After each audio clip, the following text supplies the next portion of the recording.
What's going on, everyone? So Los Angeles Lakers are going to have to make some decisions with Cole Swider. Cole Swider has been the Lakers' best summer league player. I understand it's summer league.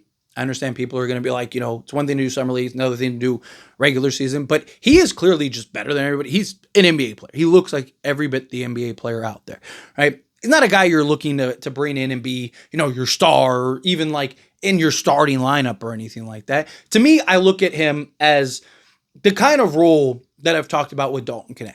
And look, if the Lakers end up trading Knecht, Cole Swider might be able to fill in and play that role for them.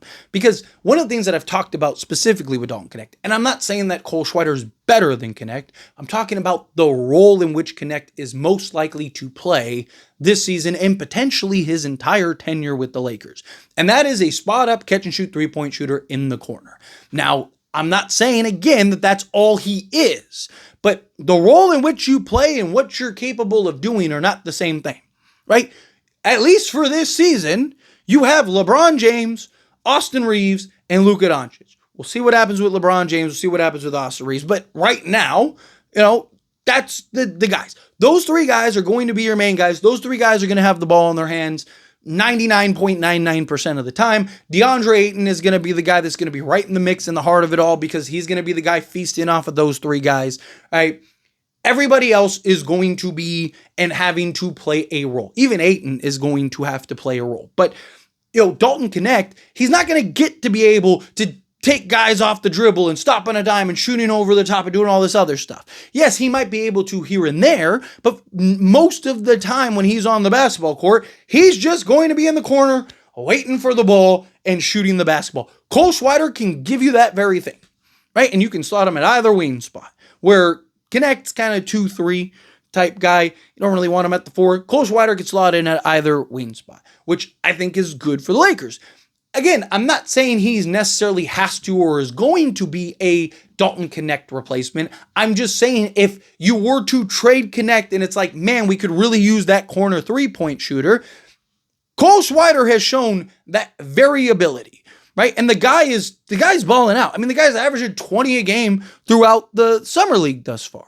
And again, it's summer league. I get it. People are going to kind of try to downplay it and stuff, but this is what he does. This is what he's known to do, right? And so I look at Cole Swider, and I don't know if you're going to put him on the main roster just because the Lakers already have 15 guys. They're already needing to do a consolidation trade. On top of needing to do a consolidation trade, there's several guys that they're going to trade, but I wouldn't hate bringing him in on a two-way, right? Just turned 26 in May.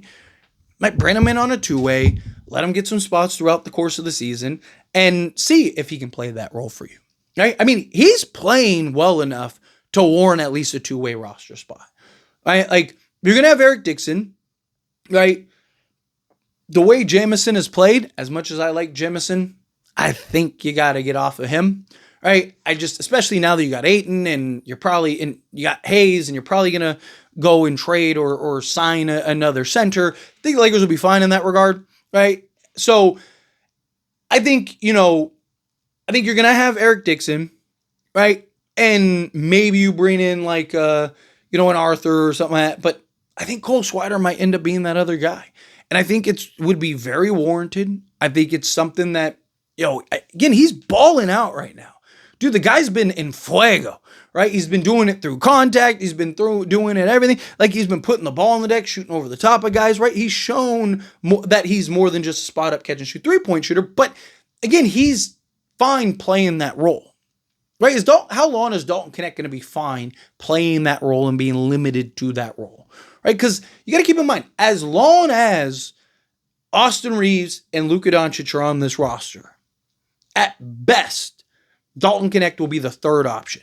The problem is there is no way you're going to be able to play Dalton Knecht alongside Luka and Austin Reeves, right? Not like long-term in like the starting unit. So how long is Dalton Knecht going to be willing to come off the bench for you? How long is Dalton Knecht going to be okay with being limited to just catch and shoot three-point shooting, right? Now, again, maybe if you trade Austin Reeves, maybe then, depending on your other guys. But even then, you still have the same redundancy. Like, because the problem is Dalton Knecht, he can't defend. I mean, he's getting torched in Summer League even. Right? He's not looked good in summer league. And again, I'm not talking about the offense. We know he can score the basketball. We're not worried. Like, no one should be worried about Dalton Knecht in his offense. It's the defense. They were switch hunting him in that Spurs Summer League game. Literally, at the end of the game, switch hunting him. What do you think they're going to do to him in the NBA? Switch hunting him. The problem is, again, how long is Dalton Knecht going to be okay with falling out of the rotation, sitting on the bench, having DMPs some nights, getting to the playoffs and not being a part of the main rotation stuff, right? All of those things are questions that the Lakers are going to have to come up with, right? So cash in your chip now, because you might have a guy in Cole Swider that, look, he's just happy to be invited to the party. He's 26. He's probably never going to be more than that guy, right, that is just slot in as a catch-shoot three-point shooter. Right? Like, how many teams are going to be looking at Cole Swider and going like, oh, he's already, essentially in his prime. He's going to be, no, like, again, so he's a guy that makes more sense. You're not going to have to pay him as much as Dalton Knecht. He's not going to eventually be like, dude, I can do more than this, right? Like, Cole Swider is a guy that I think can fill in, slot in, play the role, be that guy for you, and again, kind of allow you to trade Dalton Knecht. Now, again, I know some people are still going to be like, oh, well, Knecht is this, that, and the other. Again, I get that. I'm not saying who's better. Right? I think Dalton Knecht is better than Cole Swider. It's not a question. But it's not about who's better.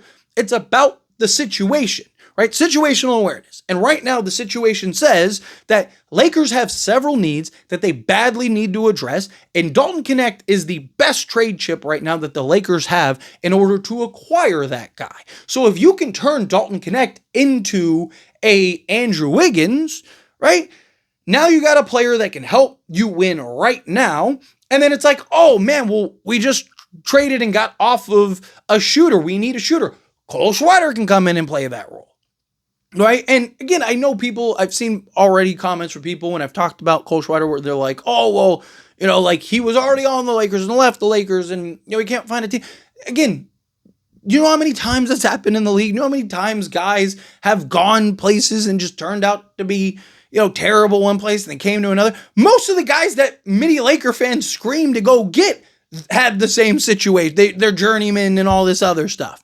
Right. Like, it's sometimes, again, Cole Swider is developed over those times, right? And the Lakers roster and just shape,